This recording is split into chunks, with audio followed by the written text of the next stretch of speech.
Good morning friends. இன்றைக்கி நம்ம பார்க்க போகிற சப்ஜெக்ட் என்னென்னா heat power engineering. Heat power இன்ஜினியரிங்கிறது ரொம்ப ரொம்ப ஈஸியான சப்ஜெக்ட்டு இந்த செமஸ்டரில். ஆனால் நம்ம எல்லார்ட்டையும் என்ன சொல்லியிருப்பாங்கன்னா, இது ரொம்ப கஷ்டம், பாஸ் ஆகிறது கஷ்டம், அப்படி ஸ்டீம் டேபிள் அப்படி இப்படிம்பாங்க. நம்ம வந்து இந்த சப்ஜெக்டில் எப்படி சொல்கிறது, ஈஸியாக பாஸ் ஆகிறது ரொம்ப ரொம்ப ஈஸி. ஆனால் ஹை ஸ்கோர் பண்ணுறது தான் கொஞ்சம் லிட்டில் டஃப்பு, தவிர ஈஸியாக பாஸ் பண்ணிடலாம். எப்படி ஈஸியாக பாஸ் பண்ணலான்னா, மொத்தம் 5 யூனிட் இருக்கா, அந்த 5 யூனிட்டில் கம்பல்சரி 2 யூனிட்டு தியரி கேட்பான், மிச்சம் 3 யூனிட்டில் ப்ராப்ளம் கேட்பான், ஒரே ஒரு யூனிட்டில் மட்டும் ப்ராப்ளம் அண்ட் தியரி கேட்பான். அந்த மாதிரி படித்தவங்கன்னா நீங்கள் ஈஸி. நமக்கு தேவை ஃபஸ்ட்டு 30 மார்க்கு. அந்த 30 மார்க் வாங்குறது எப்படின்னு பார்த்துட்டு அதுக்கப்புறம் ஹை ஸ்கோர் வாங்கலாம்னு பார்க்கலாம். சரியா? இப்போ நம்ம வந்து எந்த ஆர்டரில் படிக்கணும்னா, நான் ஒரு ஆர்டர் கொஸ்டின் கொடுத்துருக்கேன், இந்த ஆர்டரில் படிங்க. இப்படி படிச்சிங்கன்னா உங்களுக்கு ஈஸியாக இருக்கும். எடுத்தோட்டே 1ஆம் யூனிட் 2ஆம் யூனிட்னு படிச்சிங்கன்னா உங்களுக்கு கரெக்டாக இருக்காது. ஃபஸ்ட்டு வந்து 3ஆவது யூனிட் படிங்க. 3ஆவது யூனிட்டில் வந்து 2 பார்ட் இருக்குது. அதில் 2வது பார்ட்டு தியரி பார்ட்டு. இதுலேருந்து கம்பல்சரி ஒரு தியரி உங்களுக்கு வந்துடும். என்னென்னா, turbojet engine, ramjet engine, turboprop engine, rocket engine, open gas turbine cycle with intercooler heat exchanger and reheater. இந்த ஃபஸ்ட்டு 4 கொஸ்டின் இருக்குல்ல, அந்த 4 கொஸ்டினுக்குமே டயக்ராம் இருக்குது. கதை எழுதி டயக்ராம் வரைஞ்சி கதை எழுதினீங்கன்னா மார்க் வந்துடும். இந்த ஓப்பன் சைக்கிள்லேயே வந்து இந்த தனித்தனி பார்ட்டாக இருக்கும். எப்படின்னா, ஓப்பன் சைக்கிள் வித் இன்டர்கூலர், இன்னொரு question open cycle with heat exchanger, இன்னொரு கொஸ்டின் வந்து ஓப்பன் கேஸ் டர்பைன் வித் ரீஜென்ரேட்டர்னு தனித்தனி கொஸ்டினாக இருக்கும். அது 3ஐயும் சேர்த்து ஒரு கொஸ்டின் இருக்கும் டயக்ராமு. அதை பார்த்து எது கேட்டாலும் அதை எழுதிடுங்க. எப்போவுமே ஒரு தியரி அட்டன் பண்ணுறதுக்கு முன்னாடி எப்படி அட்டன் பண்ணணும்னா, ஃபஸ்ட்டு டயக்ராம் வரையணும், அதுக்கப்புறம் பாயிண்ட்ஸ் போட்டு எழுதணும். ஒரு 12-15 பாயிண்ட்ஸ் வர மாதிரி பாயிண்ட்ஸ் போட்டு கதை எழுதுங்க. அதுக்கப்புறம் கம்பல்சரி அட்வான்டேஜ் டிஸ்அட்வான்டேஜ் அப்ளிகேஷன் எழுதுனா தான் 10க்கு ஒரு 8 மார்க் வரும். ஆனால் நம்ம பசங்க என்ன நினச்சிக்கிட்டு இருக்கோம், டயக்ராம் வரைஞ்சி சும்மா புக்கில் உள்ள மாதிரி எழுதுனா 10க்கு 10 போட்டுருவாங்கன்னு நினைக்கிறாங்க. அப்படி போடவே மாட்டாங்க. ஃபஸ்ட்டு புக்கில் இருக்கிற டயக்ராம் வரைங்க, ஒரு 12 பாயிண்ட் எழுதுங்க. புக்கில் அட்வான்டேஜ் டிஸ்அட்வான்டேஜ் இருந்தால் எழுதுங்க. அப்படி நீங்களாகவே அட்வான்டேஜ் டிஸ்அட்வான்டேஜ் அப்ளிகேஷன் பயன்கள், இது 3 நன்மை தீமை பயன்கள், இது 3 பாயிண்ட் எழுதுனா தான் ஒரு 8 மார்க் வரும். 3வது கொஸ்டினில் இம்பார்ட்டன்ட் கொஸ்டின்ஸு சொல்லிட்டேன். அதுக்கப்புறம் நீங்கள் படிக்க வேண்டிய யூனிட் வந்து 2வது யூனிட். 2வது யூனிட்லேயும் கம்பல்சரி தியரி கேட்பாங்க. தியரி இல்லாட்டி ப்ராப்ளம் கேட்பாங்க. மேக்ஸிமம் தியரி கேட்டுருவாங்க 2வது யூனிட்டு. அதில் என்னென்ன கொஸ்டின்னா, stages of combustion in SI engine, stages of combustion in CI engine. நான் ஏன் சைடில் பெட்ரோல் அண்ட் டீசல்னால் நிறையா பேருக்கு தெரியலை. சிஐ கேட்டால் எஸ்ஐ எழுதுனா, எஸ்ஐ கேட்டால் சிஐ எழுதுனா. அதனால் கொஞ்சம் தெளிவாக படிச்சுக்கோங்க. எஸ்ஐனா பெட்ரோல், சிஐனா டீசல்னு. அப்புறம் determination and delay period, types of combustion chamber, Orsat apparatus. இது வந்து 2ஆம் யூனிட்டில் ரொம்ப ரொம்ப இம்பார்ட்டன்ட் கொஸ்டின்ஸு. இதுக்கும் ஃபுல்லாக டயக்ராம் இருக்குது. டயக்ராம் படிச்சுட்டு கதை எழுதுனா போதும். இதுக்கும் டயக்ராம் வரைங்க, கதை ஒரு 12 பாயிண்ட் 15 பாயிண்ட் எழுதுங்க. அட்வான்டேஜ் டிஸ்அட்வான்டேஜ் அப்ளிகேஷன் எழுதுங்க.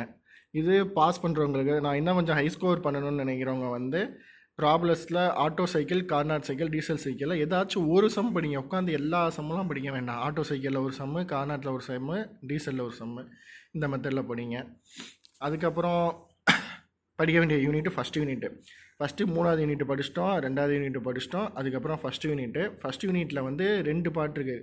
Problem in thermodynamic processes, problem in perfect கேஸஸ்னு. ஃபஸ்ட்டு ப்ராப்ளம் இன் தெர்மோடைனமிக் ப்ராசஸில் இந்த 4 ஃபார்முலா தான். P1 V1 = mRT1, P2 V2 = mRT2, P1 V1 by T1 = P2 V2 by T2, M = P1 V1 by RT1. இந்த 4 question தான் இருக்குது. சரி, இந்த 4 formulas மட்டும்தான் இருக்குது. இந்த 4 ஃபார்முலா படித்தாலே கம்பல்சரி 17A அட்டன் பண்ணிடலாம். அப்படி இல்லாமல் 2மே இந்த சம்மு கேட்டாலும் கேட்கலாம். Constant volume process, constant pressure process, constant temperature process. இல்லை ஏதாச்சும் ஒவ்வொரு சம்மு கேட்க, ஏதாச்சும் ஒரு சம்மு மட்டும் படிச்சுக்கோங்க. எப்போவுமே நல்லா தெளிவாக கேட்டுக்கோங்க. நான் இந்த சப்ஜெக்டில் பாஸ் பண்ணால் போதும், ஒரு 75க்கு 50 மார்க் வரும்னு நினைக்கிறவங்க எல்லாம் படிக்கக்கூடாது. ஸ்மார்ட் ஒர்க் பண்ணணும். மெயினாக ஏதாச்சும் ஒரு சம்மு மட்டும் படிங்க. எல்லா சம்முலாம் படிக்கவே கூடாது. நான் திரும்பியும் சொல்கிறேன். இப்போ இந்த யூனிட் எடுத்துக்கிட்டிங்களா, இந்த யூனிட்டில் ஏதாச்சும் ஒரு சம்மு படிச்சுக்கோங்க. எப்போவுமே எல்லா ப்ராப்ளம் சம்மும் எப்படி எழுதணும்னா, ஏற்கனவே நான் சொல்லியிருக்கேன்ல, ஃபஸ்ட்டு கிவன் டேட்டா எழுதணும், டு ஃபைண்ட் எழுதணும், அதுக்கெல்லாம் ஃபார்முலா யூஸ்ன்னு போட்டு இந்த யூனிட்டில் உங்களுக்கு என்னென்ன ஃபார்முலாஸ் தெரியுமோ எல்லா ஃபார்முலாவும் எழுதி வச்சுருங்க. எழுதி வச்சுட்டு சொல்யூஷன்னு போட்டு ஃபார்முலா, அந்த கிவன் டேட்டா டு ஃபைண்ட் மூணையும் பார்த்து நீங்களாக ஒரு இதை போட்டு வச்சுட்டு வந்துடுங்க. கண்டிப்பாக 5 மார்க் கொடுப்பாங்க. அதுக்கப்புறம் பார்த்தீங்கன்னா 5வது யூனிட்டு ஃபஸ்ட்டு வந்து 3வது யூனிட் படித்தோம், அடுத்து 2வது யூனிட் படித்தோம், அடுத்து ஃபஸ்ட் யூனிட் படித்தோம். நான் சார் ஜஸ்ட்டு பாஸ் ஆனால் போதும் எனக்கு ஒரு 35 மார்க் 40 மார்க் வரும்னு சொல்கிறவங்க இந்த 3 யூனிட்டோட நிப்பாட்டிக்கங்க. என்னென்னா கேஸ் டர்பைனு, ஃபியூயல்ஸ் அண்ட் கம்பஷனு, அதுக்கப்புறம் ஃபஸ்ட் யூனிட்டோட நிப்பாட்டிக்கிட்டு இது படித்து இதை போய் நீங்கள் எழுதி வச்சுட்டு வந்தாலே கம்பல்சரி பாஸ் பண்ணிடலாம். இதில் உள்ள 10 மார்க் படித்தாலே இதுலேருந்தே ஒரு 2 மார்க்கு 3 மார்க்கு ஈஸியாக கேட்பான். மேக்ஸிமம் 2 மார்க் 3 மார்க்கு ஹச்பியில் வந்து கம்பல்சரி அட்வான்டேஜ் டிஸ்அட்வான்டேஜ் ஒவ்வொரு 2 மார்க் கேட்பான். அப்படி கேட்கும்போது அட்வான்டேஜ் டிஸ்அட்வான்டேஜுக்கு புக்கில் உள்ளதாக இல்லை, நீங்களாகவே எழுதலாம். ஒரு கொஷினோட நன்மை தீமைகள் என்னென்னு அது எழுதினாலே அது மார்க் வந்துடும்.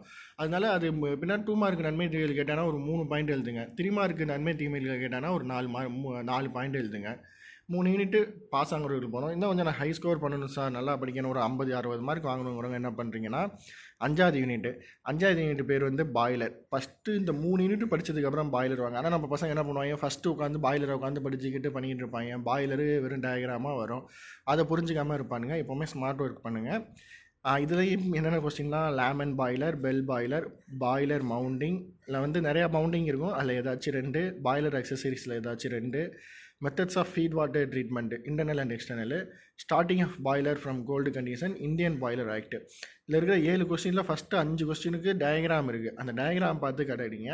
அப்படி இதில் வந்து எப்படி கேட்டிருக்காங்கன்னா கடைசி 2 வருஷம் கொஸ்டினில் வந்து ஏபி ரெண்டுமே சம்மு தான் கேட்டிருக்காங்க. சப்போஸ் இந்த வருஷம் தியரி கேட்டால் இந்த பார்ட்லேருந்து கேட்கலாம். அப்படி தியரி கேட்காம ரெண்டுமே சம்மு கேட்கும் போது என்ன பண்ணுறீங்கன்னா இந்த யூனிட்லேயே கடைசியில் ஒரு 5 சம்மு இருக்கும், கொஞ்சம் பெரிய பெரிய சம்மா. அந்த சம்மில் ஏதாச்சும் ஒரு சம்மை மனப்பாடம் பண்ணிவிட்டு அது நல்லா தெளிவாக மனப்பாடம் பண்ணிவிட்டு போய் given data to find formula user போட்டு அதை அப்படியே நீட்டாக எழுதி வச்சுட்டு வந்தீங்கன்னா 5 மார்க் அசால்ட்டாக கிடைக்கும். ஓகே சார், நான் 4 யூனிட்டு படிச்சிட்டேன் சார், நான் இப்போ 75 வாங்கினேங்கிறவன் என்ன பண்ணுறீங்கன்னா யூனிட் 4 ஸ்டீம் கலோரிமீட்டர். ஓகேயா, அந்த எப்படின்னா அதுலேருந்து நிறையா இருக்குது. இல்லை ஸ்டீம் கலோரிமீட்டரில் ப்ராப்ளம் பார்த்துட்டு போய் எக்ஸாம் எழுதுங்க. நம்மளை பொறுத்த வரைக்கும் ஹச்பிங்கிறது ரொம்ப ரொம்ப ஈஸியான சப்ஜெக்ட் தான். நம்ம பசங்க என்ன தப்பு பண்ணுறதுன்னா ஹச்பி தான் வந்து இந்த ஸ்டீம் டேபிள் இருக்கும், கால்குலேஷன் நிறையா வரும், நம்மளால் ஃபெயில் ஆகிரும் அப்படி இப்படின்னு நினச்சிக்கிட்டு தான் நம்ம பசங்க மேக்ஸிமம் வந்து இதில் விட்டுறானுங்க. ஆனால் ஹச்பியில் தியரி பார்ட்டும் இருக்குது, 2 யூனிட் தியரி இருக்குது. 2 யூனிட்டில் 2 தியரி அட்டன் பண்ணால் 10 மார்க் போட்டாட்டி 8 மார்க் போட்டாலே 16 மார்க் வந்துடுது. அட்வான்டேஜ் டிஸ்அட்வான்டேஜில் ஒவ்வொரு 3 மார்க் கேட்பான். 3 2 5 21 மார்க் ஈஸியாக வாங்கிடுறீங்க.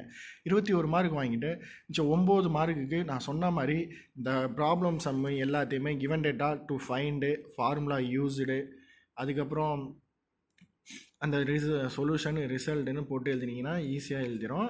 நான் திரும்பவும் சொல்கிறேன், ஹச்பியில் வந்து இந்த ஆர்டரில் படிங்க. ஃபஸ்ட்டு 3வது யூனிட் படிங்க, அதுக்கப்புறம் 2வது யூனிட் படிங்க, அதுக்கப்புறம் ஃபஸ்ட் யூனிட் படிங்க, அதுக்கப்புறம் 5th யூனிட் படிங்க, கடைசியாக 4th யூனிட் படிங்க. ஹச்பி ரொம்ப ஈஸியான சப்ஜெக்ட்டு, இதில் ஈஸியாக பாஸ் பண்ணலாம். இதில் ஏதாச்சும் டவுட்டு உங்களுக்கு ஏதாச்சும் வேணும்னா கமெண்ட் பண்ணுங்கள். ஓகேயா, இந்த வீடியோவை உங்கள் ஃப்ரெண்ட்ஸு மிச்ச காலேஜ் பசங்க எல்லாருக்கும் ஷேர் பண்ணுங்கள். ஓகேயா, ஆல் தி பெஸ்ட், எக்ஸாம் எல்லாம் எழுதுங்க. இந்த வீடியோவை மறக்காமல் லைக் பண்ணுங்கள், சப்ஸ்கிரைப் பண்ணுங்கள். தேங்க்யூ.